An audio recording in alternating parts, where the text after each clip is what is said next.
This hospital department case study analysis will be about the intensive care unit, also known as ICU. We will begin by discussing fundamentals of critical care design, starting with a brief history of patient care and how that's evolved into critical care. Take a quick look at users. It's not only patients and families, but the caregivers as well. And then we'll talk about some current influences on these environments. And then, after that, we will cover space drivers of ICU design, briefly talk about regulations, where it sits in the hospital, some operational concepts that drive design, as well as impacts of technology and equipment requirements. We'll follow up all that with a handful of case studies, looking at a variety of unit designs and the rooms that are in those units. Really a high-level look at those, and with some closing thoughts on future trends and where we're headed. Now, we will start with the ICU fundamentals, including brief history, ICU users, patients and their families, as well as caregivers, and the current influences on healthcare environments. So, beginning with the history, I don't think any history would be complete without mentioning Florence Nightingale and her early explorations in the codifying of the design of a patient care unit. And the design grew out of her experiences on the battlefield, and she brought that to institutions. This includes defining size of a unit, the type of airflow that would go across it. You can see in the image at the left that these were clearly based on as many patients in a room, and the visibility to those patients. So, really complete visibility to patients.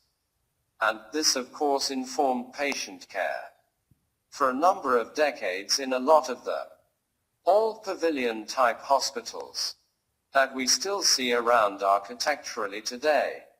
Following this really was Dr. Bjorn Ibsen. He is the physician that really started what we know as critical care today, and it was defined by the first use of positive pressure ventilation by intubation in 1952, and that was in Copenhagen. And so, this was the first use of that ventilation.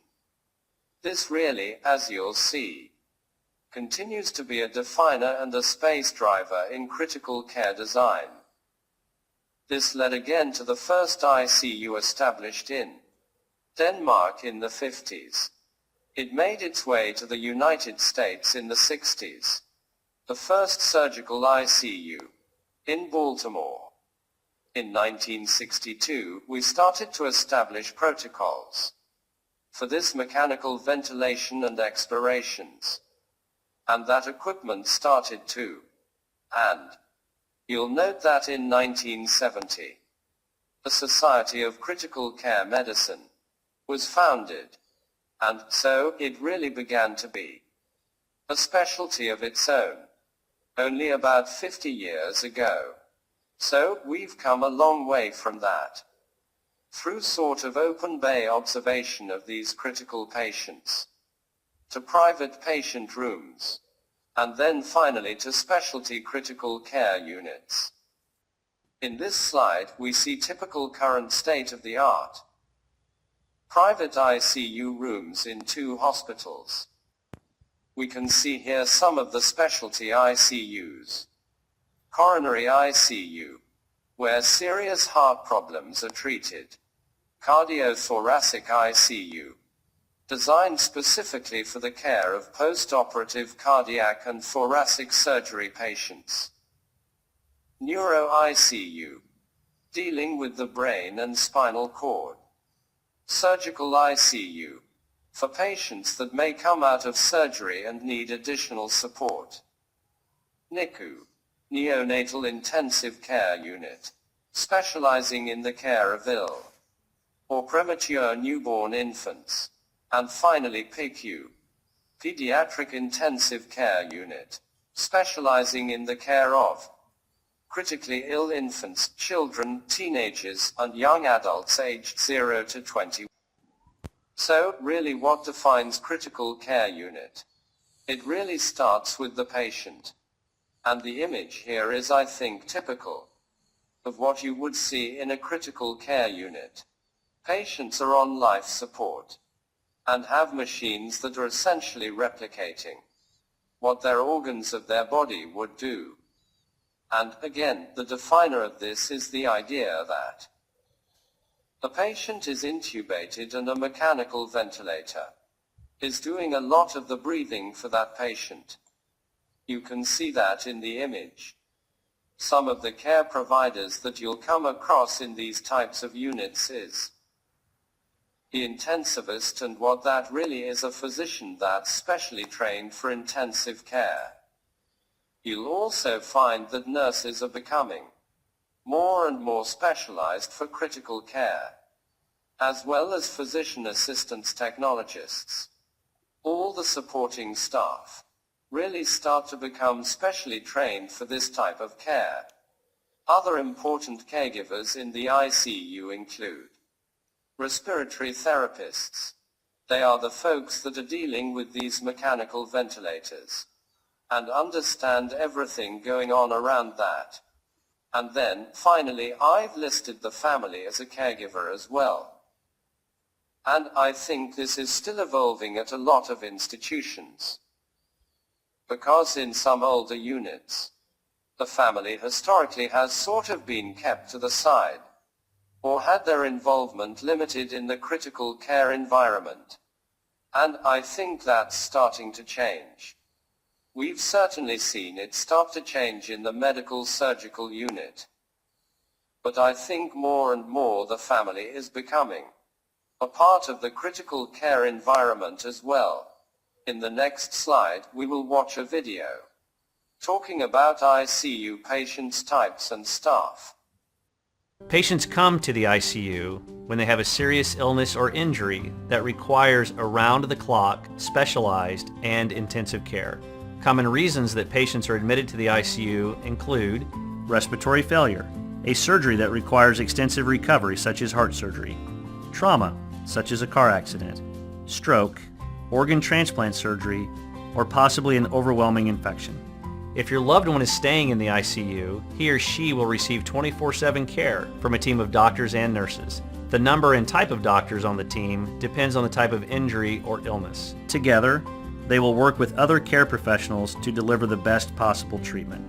Some of the care team may include a physical therapist, someone who helps improve or restore movement, an occupational therapist, someone who helps improve or restore functions of daily living, a respiratory therapist, someone who evaluates and helps with breathing function, dietitian, an expert on nutrition, pharmacist, someone who prepares medicines for treatment. IU Health has multiple teaching facilities in which you may encounter medical students, residents, and fellows as part of your team. An average day in the ICU will include multiple visits for members of the care team. In fact, the ICU is a very busy place, so you can expect lots of lights, machine noises, and care members. Your loved one may be hooked up to many types of monitors, including ones that keep track of heart rate, respiratory rate, blood pressure, and the level of oxygen in your blood, which is called pulse oximetry. In addition, your loved one may have other tubes placed to help deliver medicine and assist with treatment.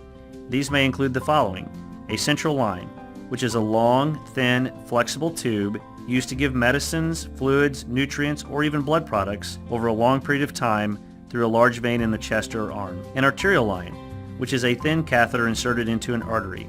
A Foley catheter, which is a thin, sterile tube inserted into the bladder to drain urine. A breathing tube, connected to a ventilator, which is a machine that helps patients breathe when they cannot breathe on their own. An OG tube, which is a flexible tube used to provide nutrition when a patient is unable to eat. Your loved one will also receive a lot of medicine in the ICU, including medicine to help keep him or her sedated while they are receiving. So, influences on these environments. And this is, I think, really a lot of things that we've seen in the news today. With the coronavirus pandemic and widespread of this infection worldwide. And continue to see in the media that are affecting these environments. Of course, I think we've all become familiar with the forecast shortage. And I've said nurses here. But I think it spreads the gamut of care providers. From physicians, nurses, and all those sorts of things. Something we could see is an increased emphasis placed on some of that support staff that I mentioned a moment ago. The physician assistants and nursing assistants. Thus, if we can't fill the shortage of the nurses and physicians, then some of those staff may start to take a little more responsibility in these settings.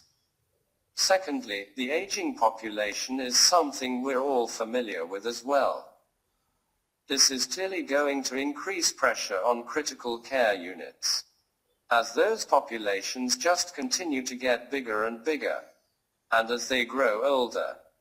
Thirdly, really aging facilities. Many facilities out there have some older buildings.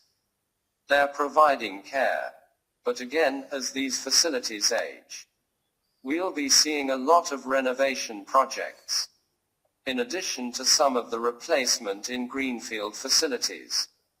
Again, an increase in drug-resistant bacteria. I think MRSA bacterium is becoming more and more of an issue. What that means for us in terms of designing critical care environments is that more and more focus will be placed on a cleanable environment, in one that promotes good behaviors by the staff, such as encouraging hand washing, and wearing precaution gowns before going into the room, and a place to dispose of them after.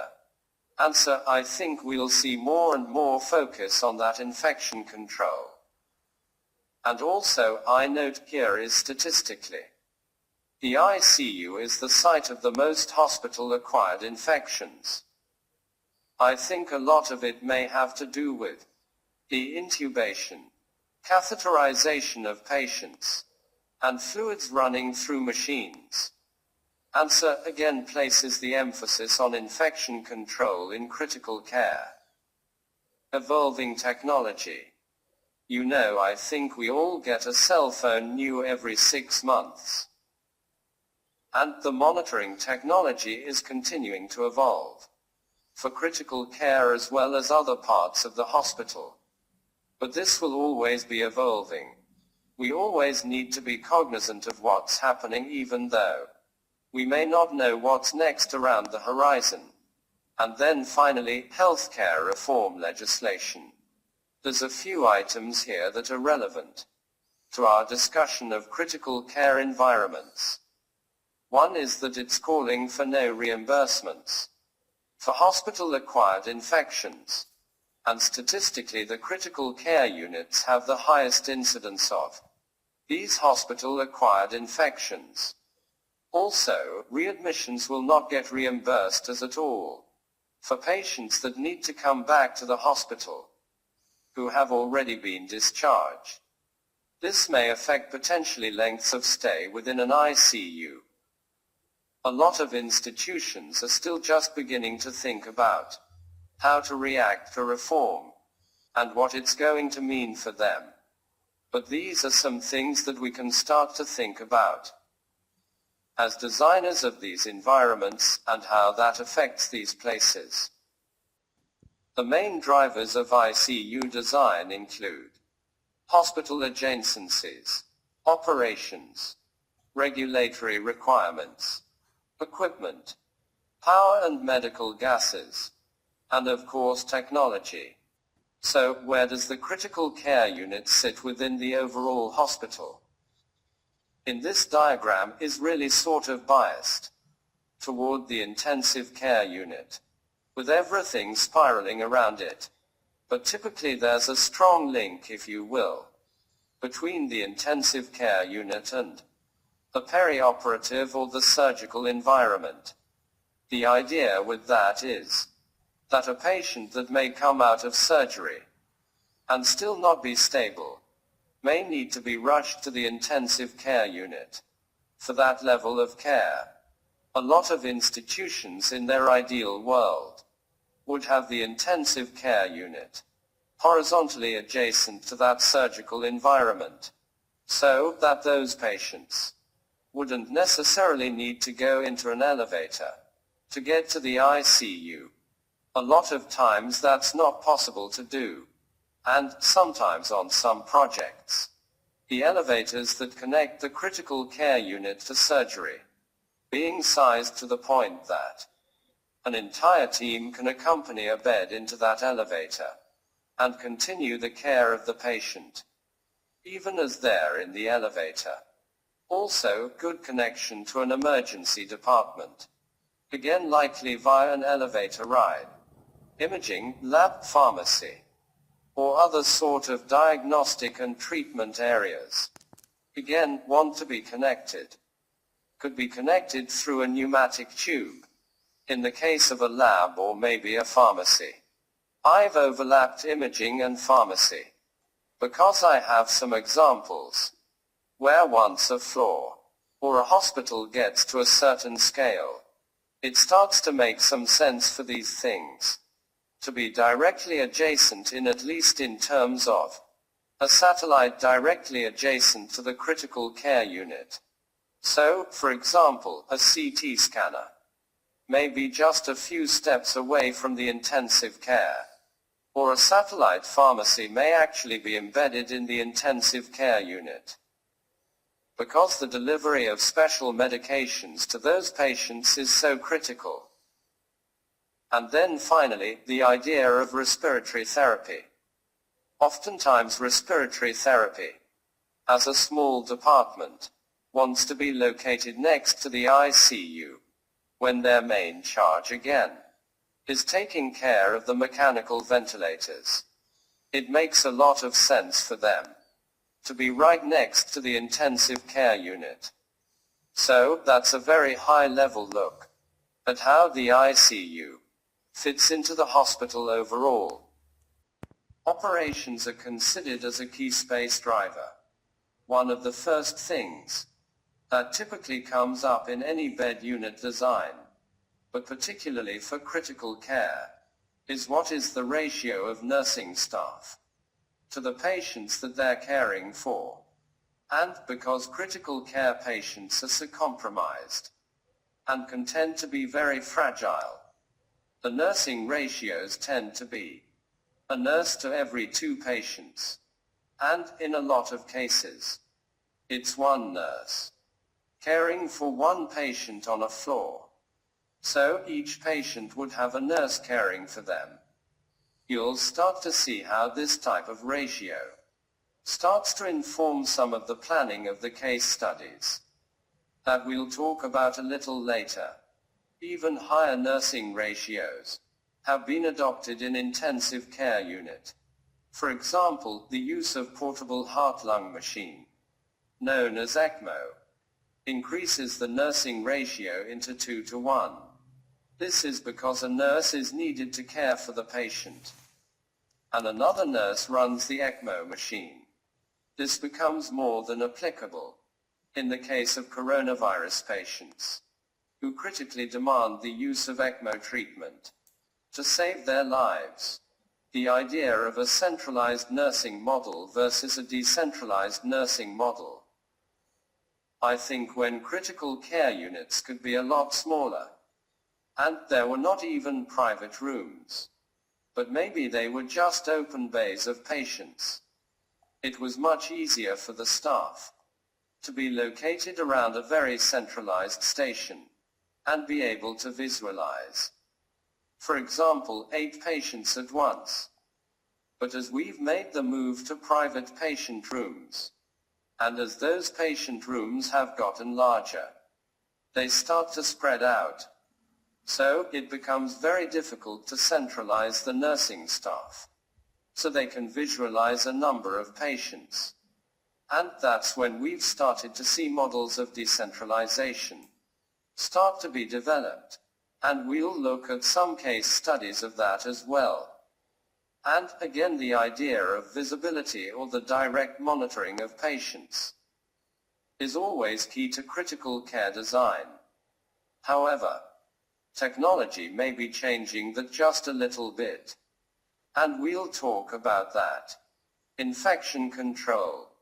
Again, I just want to reiterate the importance of understanding infection control as we design these units. Again, very susceptible patients are in these units. And then, finally, the idea of multidisciplinary team care. I think there's a lot of people coming into the fore that are helping care for a patient. And as we move into healthcare reform, I think we'll see that's more and more focused on team care of patients, with a focus on overall outcomes. There will be a need to start to understand the space requirements for that type of care as well. Regulatory requirements. I decided not to draw the diagram of what is located in the guidelines here, but rather illustrate some of the forces that work to inform those guidelines. Again, 2006 we had the AIA guidelines. That has since become the FGI guidelines released in 2010. And, if anyone's familiar with the 2006 guidelines, the 2010 guidelines had been further increased clearances around the bed. A window, of course, is mandatory in a room. A toilet, however, isn't necessarily mandatory in a room, but access to a toilet or a soiled utility room for body waste disposal is required. Always good to check and make sure that states or authorities having jurisdiction may have their own set of guidelines, or may have modified the FGI guidelines to suit a certain case. So, it's always good to check those guidelines. But I mentioned the increased clearances. And if you watch the diagram be changed a little bit, that's really what starts to drive the clearances. The clearances are looking for clear distance or length at the head wall, which is to the north in the diagram B. And it's also looking for a certain distance at the foot of the bed. And what I just illustrated, why we need the clearance at the head wall, and why we need that distance at the foot of the bed, is that when a patient may start to go bad, what they'll always want to do, you see the person behind the head of the patient. They want to be able to manipulate that airway in a patient that's intubated. And they need clearance to do that. So, if they were only a couple of feet at the foot of the bed, they couldn't pull the bed out, manipulate the airway at the patient's head, and still get equipment and personnel around the foot of the bed to assist. So, this is really the driver of why these rooms tend to get very large. And this access to the head of the patient. You'll see that there's a variety of solutions about how the bed may be configured, and how gases and power are delivered to the equipment around the head of the patient. The 2018 FGI made the minimum critical care bed clearance needed is 200 square feet. Healthcare planner and designer needs to consider the continuous updating process of healthcare facilities guideline nationally and internationally to provide lean, green, efficient, and updated operationally state-of-the-art healthcare facilities. Here we can see the major updates in the history of healthcare facilities guidelines in the United States, starting with 1947 guidelines and ending with the 2018 FGI guidelines. The next 2018 FGI update is expected to be on 2022. Based on 4-year FGI continuous update cycle, I think the current coronavirus pandemic should have a major influence in such update. Here you can see the 2018 FGI update concerning the critical care rooms. By comparison to the 2014 FGI edition, the design spot could be made to cover the FGI guidelines, as well as other healthcare facilities guidelines such as the Australasian Health Facility Guidelines, the UK HBN and HTM, the Canadian Z8000, as well as others. However, the design spot of this part will be focused on the intensive care unit. Equipment, furniture, and infrastructure. Equipment is a huge space driver here. And again, this can really start to pile up. At the head of the bed, key of course, being the mechanical ventilator assisting with breathing for the patient, recently portable heart-lung machine, or extracorporeal membrane oxygenation system, known as ECMO, replacing the use of ventilators. In the case of highly ill critical patients, blood filtration, that's the hemofiltration, wall-mounted patient monitor, to examine continuously patient's physiological parameters, such as heart rate, ECG rhythm, blood oxygen level, temperature, blood pressure, as well as other parameters.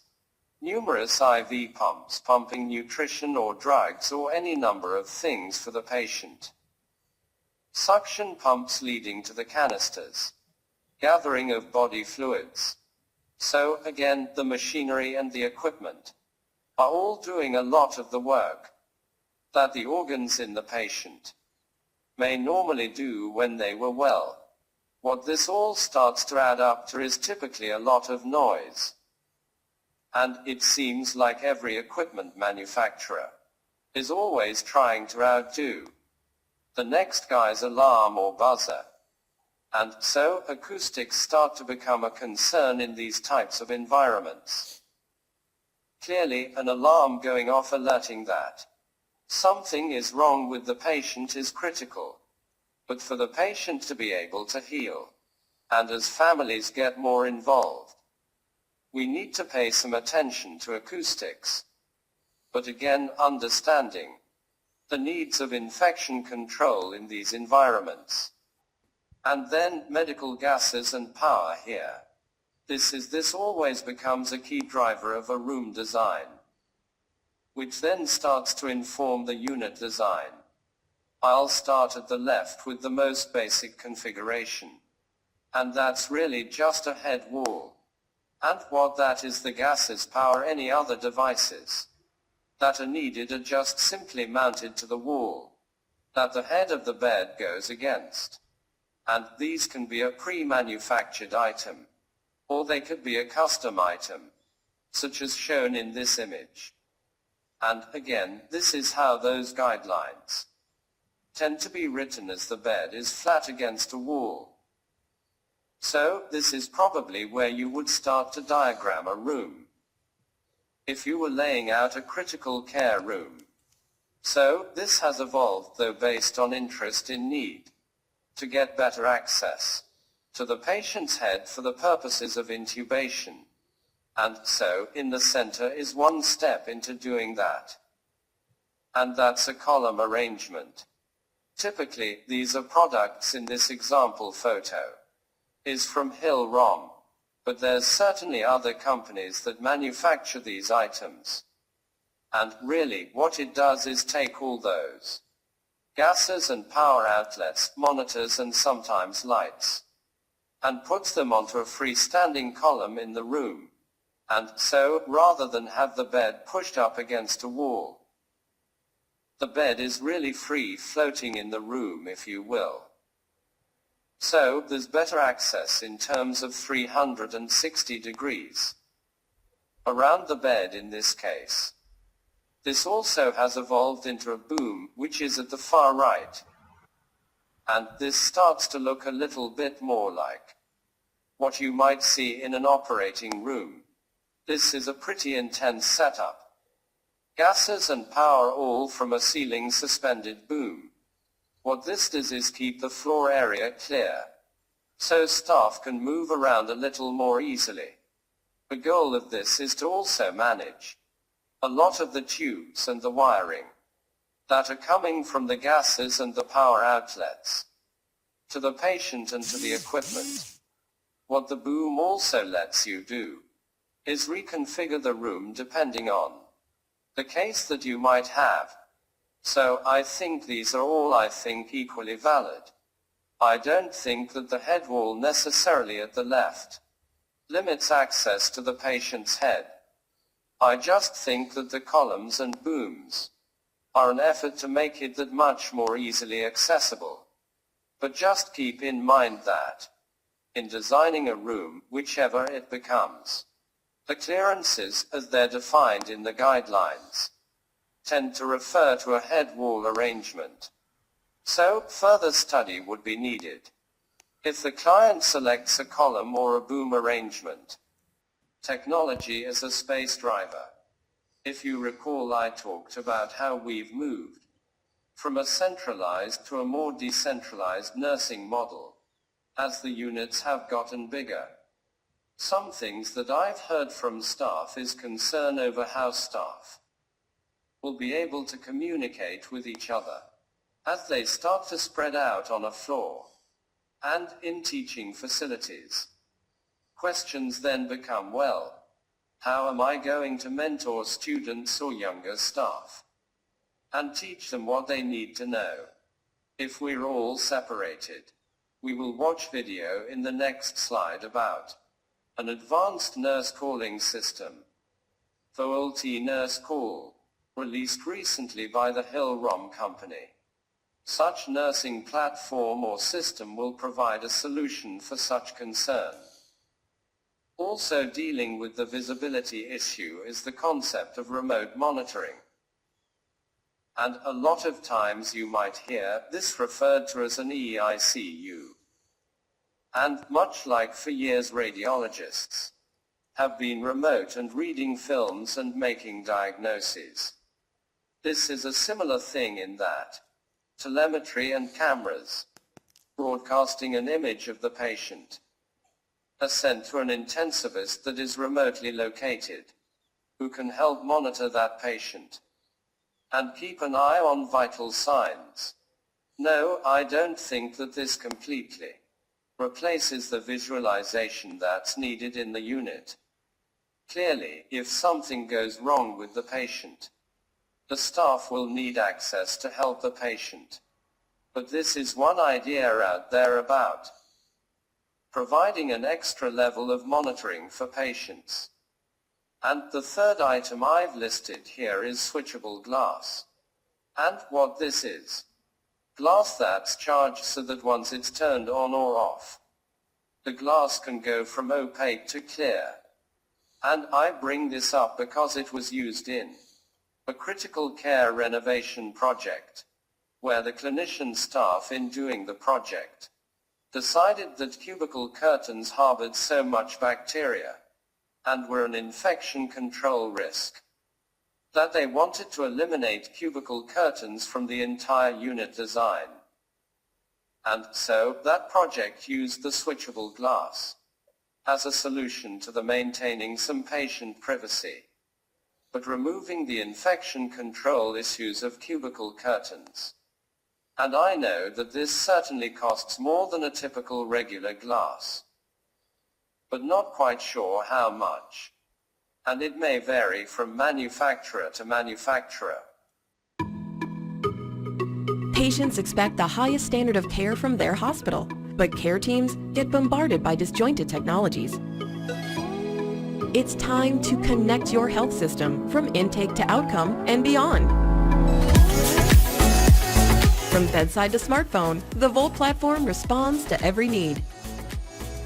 Provide a vital lifeline between patients and caregivers. Workflows automated, delivery steps reduced, response times accelerated, all to enhance safety and increase patient satisfaction. Bring patients into the communication loop to give them comfort in an unfamiliar environment. Put them in control so they can request what they need or access crucial details from an easy-to-navigate bedside tablet. Maintain the caregiver-patient connection rapidly and securely, no matter where you are. Coordinate care with direct access to meaningful patient data, orders, and alerts on your smartphone. Lessen the burden of alarm fatigue. Simplify your workflows around receiving and addressing alarms to get the right alert at the right time. Bring total context to care teams for remotely monitored patients. View waveforms, alarm strips, vitals trends, and more on the go for rapid assessment and response. It's time to raise your standard. Elevate what you can do for your care teams and patients. Unite your hospital with the Voalte platform.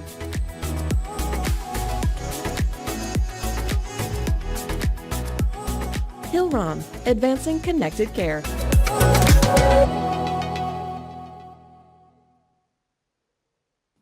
This part will cover intensive care unit design, based on unit and room types. Then, we will study 4 IC units case studies, in terms of unit and room type. So, from here, we'll go into some of the case studies, both unit types and room types.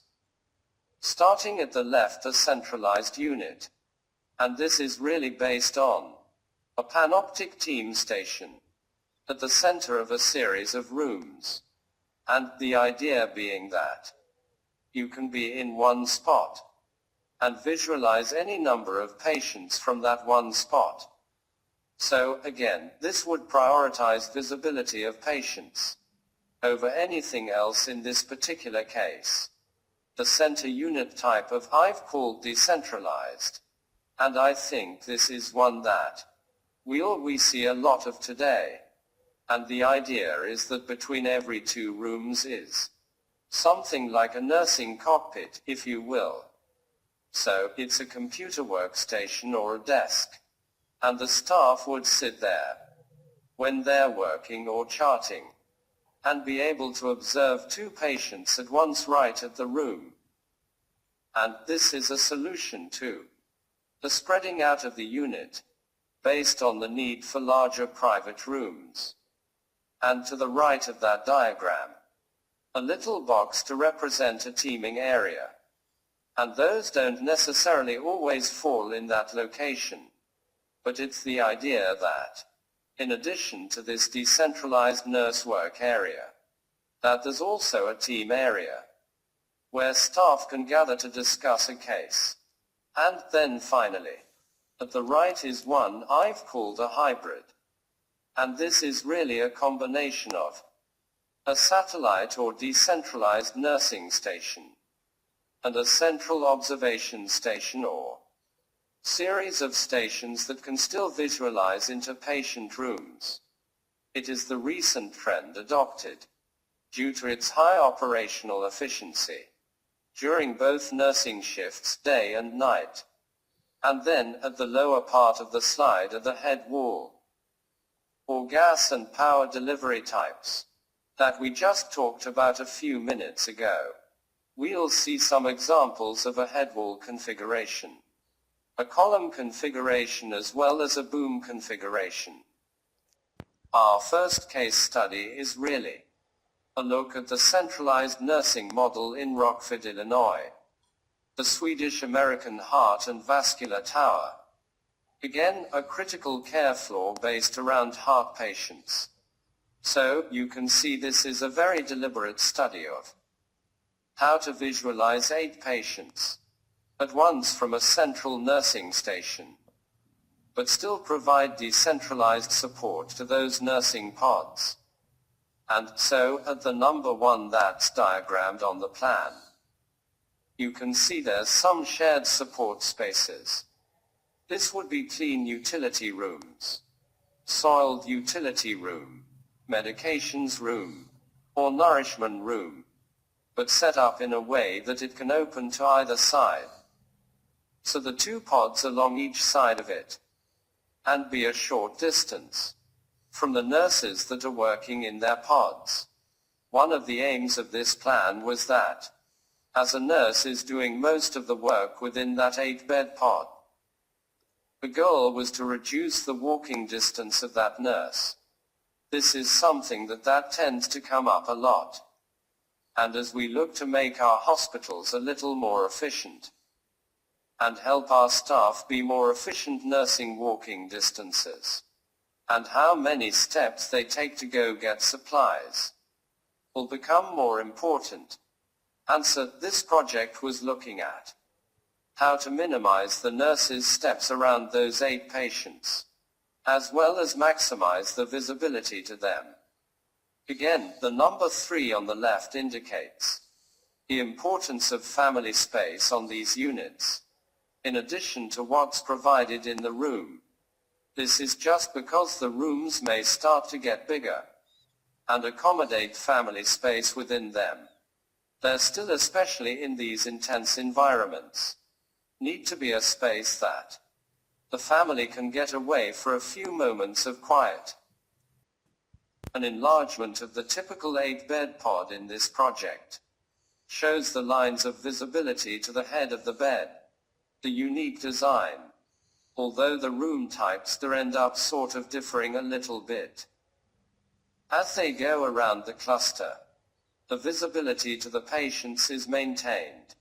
As you can see in the photo at the right, what this plan has done is really get the visibility and the clustering of these pod layouts, but sort of put them on a racetrack that puts support within just a few steps of each of the pods. So, really driven by efficiency of the staff and visibility to the patients. And, as we look at the rooms again, they are large rooms, but again driven by the clearances required for intensive care, for the amount of equipment that will be in the room, and for the potential to pull that bed out from a head wall in this case, and get access to the patient all around. You'll also see that there is a toilet room here, though it doesn't have a shower or a tub. And typically, when toilet rooms like this are provided, they tend to be more for the family. As a patient gets to the point where they can ambulate to the bathroom on their own, they tend to be taken out of the critical care unit and maybe moved to a medical surgical unit. So, with a little or less requirement for visibility. And you'll also see that this room has a very significant family amenity space there at the window. So, this is one example of a critical care floor, really bringing the family in to be part of the care of the patient. Example number 2 is St. Joseph's Hospital in Phoenix, Arizona, opened within many years ago. Really a decentralized model. And what's interesting about this floor diagram here is that it is in addition to an existing facility.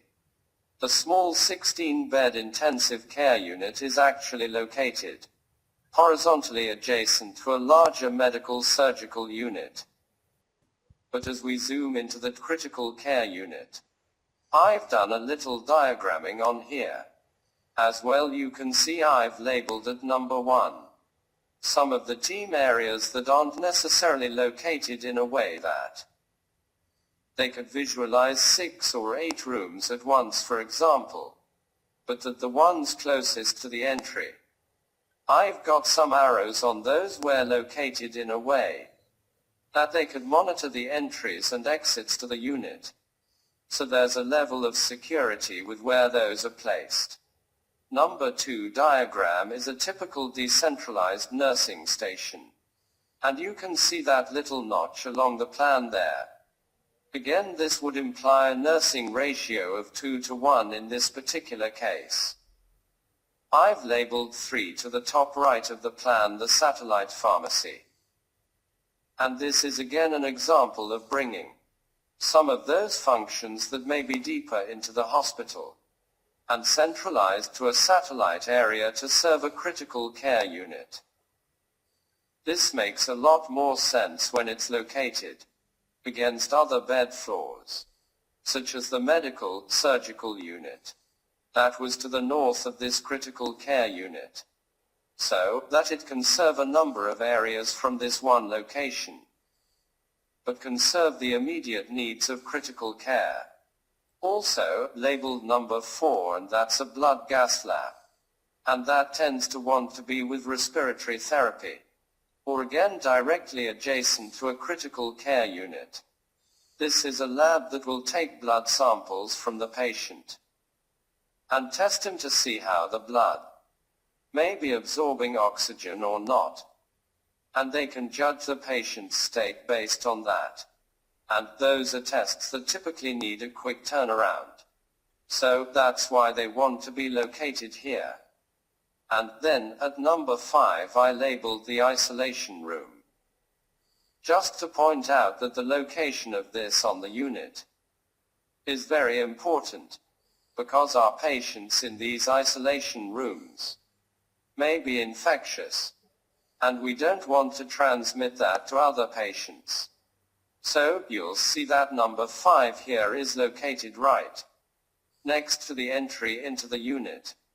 So when we bring a patient into that room and need to isolate them, they don't have to roll past half a dozen rooms before they get to the isolation room. So we can manage that in that way. And again, moving to the room. This is an example of a column room. You can see the column at number 1, floating in the middle of the room bed, pulled away from the wall, so that we can get good access to the patient all the way around the bed. Number 2, I just want to point out the idea of windows between rooms. And this I don't think is a requirement, but it's something that a lot of clients are interested in. And again, if you think about the nursing ratio of 1 nurse to 2 patients, and they're staffing these 2 rooms, the idea is that nurse can be in the room A and be able to look across into the room B and keep an eye on that patient. Again, visualizing the patients is key to critical care nurses. And then finally, at number 3, less than what the Swedish-American example had, but again a family zone. Looks to be a sleeper sofa in this area, so that families do become part of the care process in this facility as well. Another case study to look at is Rush University Medical Center. And again, this is a very large academic medical center, and so we're looking at a very big floor plate. Here I'll point out that once we get to a floor of this size, about 56 critical care beds, you'll start to see some economies in scale of sharing some support space, such as at number 1. Staff lockers, lounges, those sorts of things. But you'll also start to see in this case satellite imaging. I've labeled it number 2. And in this case at this level of diagram, I can't tell if it's a CT or MRI. But the idea that there's enough population here on the floor, and a level of patient care needed, that it makes sense in this case to bring imaging up to the floor. At number 3, I've pointed out separate circulation. And this is something I think, when possible, is something to strive for in a unit layout like this. And the idea is that family and visitors coming up a public elevator don't cross traffic with a soiled utility cart going down to the basement, or to the loading dock, or that would mix with food coming up on dietary carts from the kitchen. And so, in as much as possible, it's always good in these types of units to separate that traffic flow. And then finally I'll point out number 4 again. The importance of family space. I don't think we can overstate that. But if you look at how the floor is broken down, from the 56 beds it's a lot to manage. The floor is basically bifurcated into two 28-bed units, which are then split again into a 14-bed cluster. Now, we will zoom into one of those clusters and take a look at that again, a decentralized model, and taking a sort of an objective analytical look at some of these plans. This one looks to be based on a 1-to-1 nursing ratio. You'll also note that the rooms here are same-handed, which a lot of times does complicate the idea that a central cockpit between two rooms can visualize two patients at once. And so there is some support space outside of each room for a nurse to work. But at the numbers 1 that are on the diagram, there is still a team space, again located in places that they can monitor entries into the units. The one at the center is actually located where it can see a number of patient rooms at once, and then a conferencing type space there at the end. With general support for these 14 beds, there at the center, again, that's your clean utility or soil utility rooms, medications and nourishment, the basic things that is the back and forth between the patient room with materials. And again, I'll point out, finally, the isolation room at placement 4, again keeping that close to the doors into the unit, so that we're not rolling those infectious patients past all the other patients. And a look at the room. This is a room based on a head wall design. And I think you can see in this diagram clearance at the foot of that bed, that it's been kept open. I think the photo might actually be of a medical surgical room, since I think these were more or less universal rooms, where we see some furniture or casework at the foot. But there is still a family space at item number 4 in this room. I also pointed out here patient lifts, and we see more and more of that, as budgets allow, even in critical care environments. Think this will become more and more important, as we don't want to injure the patient any more than they already are. Again, referring back to the reimbursements about hospital-acquired injuries and infections, we also want to keep our caregivers safe. So, we may see more and more integration of lifts into patient rooms such as this. And then, at item number 3, I just labeled the decentralized charting and supply areas right outside every room here. And then, another case study. Again, another academic medical center with a very large floor of beds on it at Ronald Reagan UCLA. I've highlighted in the red box the critical care unit, and you can see how the geometry of that differs significantly from medical surgical units on the same floor, and we'll look at that in an enlarged plan. And in the orange box next to that, I've actually highlighted another example of a satellite imaging suite. But you can see the scale of the floor here would support a satellite suite of that magnitude here.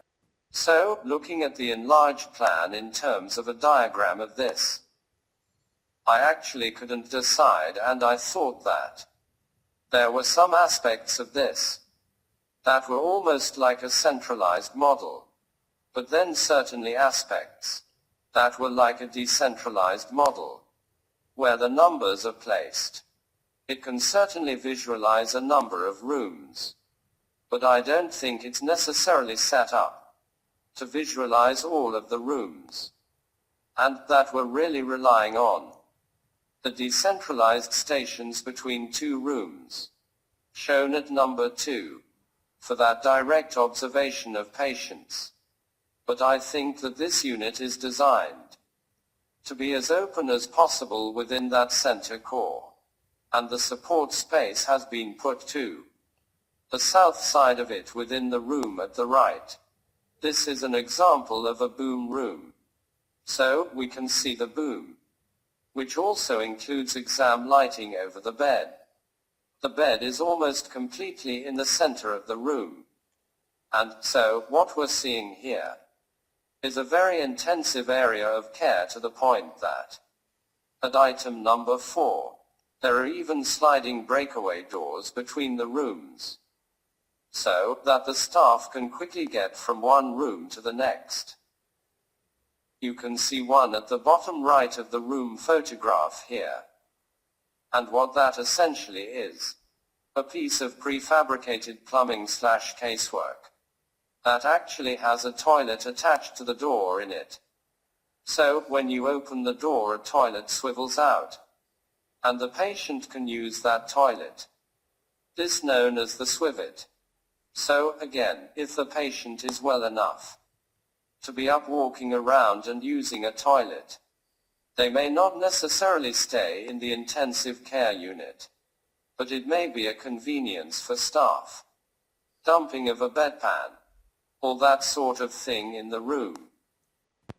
This part will mention some thoughts about possible trends or changes in the intensive care unit design in the future. And so finally, where is it going from all this? I think clearly we know that we're going to have sicker patients. The aging population may give us more patients factors, such as the bacteria, and as well as reimbursement realities, will continue to increase the focus on infection control and patient safety, not only from the materials that we might specify, but to how we lay out a floor. So, again, from that big idea to the detail, how are we going to address these issues? An increased focus on operational efficiency. Again, it's a team outcome-based reimbursement.